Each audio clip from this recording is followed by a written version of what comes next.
ఆంధ్రప్రదేశ్ ప్రభుత్వం వినాయక చవితి పండుగ సందర్భంగా వినాయక చవితి మండప ఏర్పాటు కోసం వారికి ప్రత్యేకంగా ఒక సింగిల్ విండో సిస్టమ్ అనేది తీసుకురావడం జరిగింది. ఇంతకుముందు వినాయక చవితి మండపాలు ఏర్పాటు చేసుకోవాలంటే అగ్నిమాపక శాఖ, పురపాలక శాఖ, విద్యుత్ శాఖ మరియు పోలీస్ శాఖల నుంచి ఎన్ఓసీ అనేది తీసుకోవాల్సి ఉంది. అయితే ఈసారి సింగిల్ విండో సిస్టమ్ అనేది తీసుకురావడం వల్ల అన్ని కలిపి ఒకే ఒక అప్లికేషన్ పెట్టేసి ఆ అప్లికేషన్ ద్వారా మనం ఎన్ఓసీ అనేది తీసుకుంటాం. సూచనలు తీసుకోవాలి. ఆ తర్వాత మనం ఈ అప్లికేషన్ అనేది ఏ రకంగా పెట్టుకోవాలని తెలుసుకోవాలి. అయితే ఈ అప్లికేషన్ ఏ రకంగా పెట్టుకోవాలంటే ఇక్కడ మీకు ఒక వెబ్సైట్ అయితే ఇచ్చానండి, ganeshutshav.in. ఈ యొక్క వెబ్సైట్ లోకి వెళ్ళిన తర్వాత మన యొక్క మండపము, మన యొక్క పోలీస్ స్టేషన్ పరిధి, విగ్రహం యొక్క ఎత్తు, మండపం యొక్క ఎత్తు, విగ్రహ ప్రతిష్ట ఏ రోజు జరుగుతుంది, నిమజ్జనం ఏ రోజు జరుగుతుంది, ఎక్కడ జరుగుతుంది, ఇలాంటి డీటెయిల్స్ అన్ని ఇచ్చి మన అప్లికేషన్ ఫిల్ చేయాలండి. ఈ అప్లికేషన్ యొక్క లింక్ నేను కింద డిస్క్రిప్షన్ లో కూడా ఇస్తాను. ఆ లింక్ మీద క్లిక్ చేయగానే మీకు రకంగా ఓపెన్ అవడం జరుగుతుందండి. ఇక్కడ అప్లై హియర్ అని ఉంటుంది ఆప్షన్ మీద క్లిక్ చేయగానే మీకు ఎంటర్ యువర్ మొబైల్ నెంబర్ అని ఉంటుంది. మొబైల్ నెంబర్ అనేది ఎంటర్ చేయాలి. ఎవరైతే మెయిన్ వ్యక్తి ఉంటారో టీమ్ కి వాళ్ళ యొక్క మొబైల్ నెంబర్ అనేది ఎంటర్ చేయండి.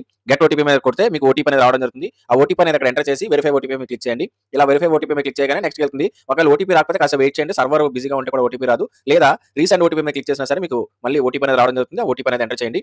ఎంటర్ చేసిన తర్వాత మీకు అప్లికేషన్ ఫామ్ అనేది రకంగా ఓపెన్ అవుతుంది. ఈ అప్లికేషన్ ఫామ్ లో మీ యొక్క నేము, మీ యొక్క మెయిల్ ఐడి, మీ యొక్క అడ్రస్, మీ యొక్క కమిటీ యొక్క పేరు ఉంటుంది కదండి, ఆ కమిటీ పేరు అనేది ఇవ్వాలి. ఇచ్చిన తర్వాత మీరు విగ్రహాన్ని ఎక్కడ పెడుతున్నారు, టెంపుల్ లో పెడుతున్నారా, అపార్ట్మెంట్ లో పెడుతున్నారా, కమ్యూనిటీ హాల్లో పెడుతున్నారా, ఎక్కడ పెడుతున్నారు అనేది అక్కడ మీరు మెన్షన్ చేయాల్సి ఉంటుంది. దాని తర్వాత దాని యొక్క అడ్రస్ అనేది కూడా మీకు ఇవ్వాల్సి ఉంటుంది. అడ్రస్ అనేది ఇచ్చిన తర్వాత మీ యొక్క సిటీ మరియు మీ యొక్క పోలీస్ స్టేషన్ యొక్క లిమిట్, అంటే మీ యొక్క పోలీస్ స్టేషన్ పేరు, తర్వాత ఆ యొక్క విగ్రహం యొక్క హైట్ మరియు పొడవు వెడల్పులు కొలతలు అన్ని ఇవ్వాల్సి ఉంటుంది. అలాగే కమిటీ మెంబర్స్ ఎవరైతే ఉన్నారో ఒక 5 కమిటీ మెంబర్స్ ఉన్న వాళ్ళు వారి యొక్క నేమ్స్ మరియు వాళ్ళ యొక్క మొబైల్ నెంబర్స్ కూడా ఇవ్వాల్సి ఉంటుంది. ఇలా ఇచ్చిన తర్వాత మీరు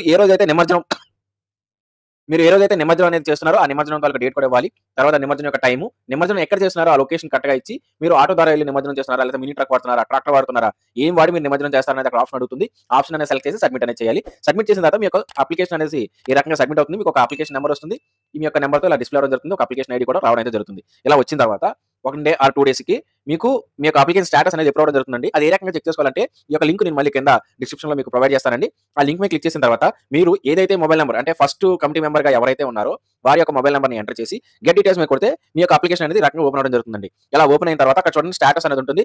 అప్రూవ్డ్. స్టేటస్ అప్రూవ్ అయితే మీకు క్యూఆర్ కోడ్ అనేది డౌన్‌లోడ్ అవుతుందండి. ఈ క్యూఆర్ కోడ్ అనేది మనం మండపంలో ఖచ్చితంగా ఉండాలండి. ఈ మండపంలో ఒకవేళ క్యూఆర్ కోడ్ లేకపోతే వాళ్ళు చట్టపరమైన చర్యలు తీసుకునే అవకాశం ఉంది. కాబట్టి మీరు మీ యొక్క క్యూఆర్ కోడ్‌ని ఖచ్చితంగా మండపంలో అయితే మెయింటైన్ చేయాలి. ఒకవేళ అప్లికేషన్ ఇంకా ప్రాసెస్ అప్రూవ్ అవ్వలేదనుకోండి, అక్కడ చూడండి అప్లికేషన్ ఇన్‌కంప్లీట్ అని ఉంటుంది. ఆ రకంగా అప్లికేషన్ అనేది ఇన్‌కంప్లీట్‌లో చూపించడం జరుగుతుంది.